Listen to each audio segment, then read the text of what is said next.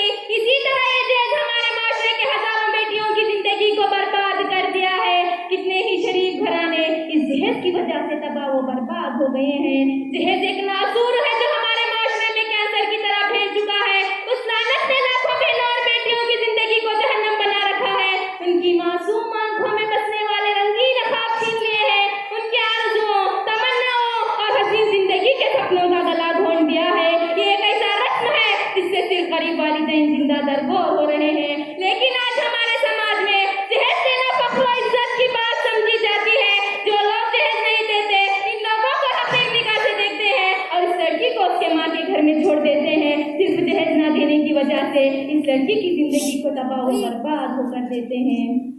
لیکن دیکھیں میری پیاری ماں اور بہنوں، پیارے محمد مصطفیٰ صلی اللہ علیہ وسلم کے زمانے میں بھی بہت سی ایسی شادیاں ہوئی جو بغیر جہیز کی تھی، یہاں تک کہ ان کے پاس مہر دینے کے لیے بھی کچھ نہیں تھا۔ اللہ اکبر! لیکن آج ہمارے ماؤں کا یہ حال ہے کہ وہ کہتی ہے کہ میرا بیٹا ڈاکٹر ہے، میرا بیٹا انجینئر ہے، اس لیے جہیز میں جہاز چاہیے۔ ارے اولاد کو پیدا کر کے جہیز کی تمناؤں کو پوری کرنے والیوں، کان کھول کر سن لو، اگر تمہارا بیٹا ڈاکٹر ہے، اگر تمہارا بیٹا انجینئر ہے تو علی رضی اللہ عنہ کیا تھے اور صحابہ کرام کیا تھے؟ انہوں نے کبھی اپنی زندگی میں جہیز نہیں لیا، حالانکہ وہ ان سے زیادہ بہتر تھے۔ اسی طرح جہیز ایک ایسا مرض ہے جو اس کی واضح زندگی کی راحت کو ختم کر دیتا ہے۔ یہ سماج کا ایک ایسا ناسور ہے جو لوگوں کے اطمینان کو چھین لیتا ہے۔ آج جہیز کے نام سے بھیک مانگی جا رہی ہے۔ یہ جہیز بھیک کا ایک نیا انداز ہے۔ یہ ایک ایسا ظلم ہے جس کو بہت کم لوگ تسلیم کرتے ہیں۔ اسی ظلم کے سبب آج کئی نوجوان لڑکیاں خون کے گھونٹ پی رہی ہیں۔ ان کی زندگیاں وقت کے ساتھ کلیوں کی طرح کھلنے کے بجائے پھولوں کی طرح مرجھا رہی ہے اور اپنی جوانی کی زندگی مسرت و شادمانی میں گزارنے کے بجائے غم کے زہریلے گھونٹ پی کر کاٹ رہی ہے۔ ان مالداروں نے جس شور دروازے سے داخل ہونے کی ناکام کوشش کی وہ فاطمہ رضی اللہ عنہا کی شادی کا واقعہ ہے۔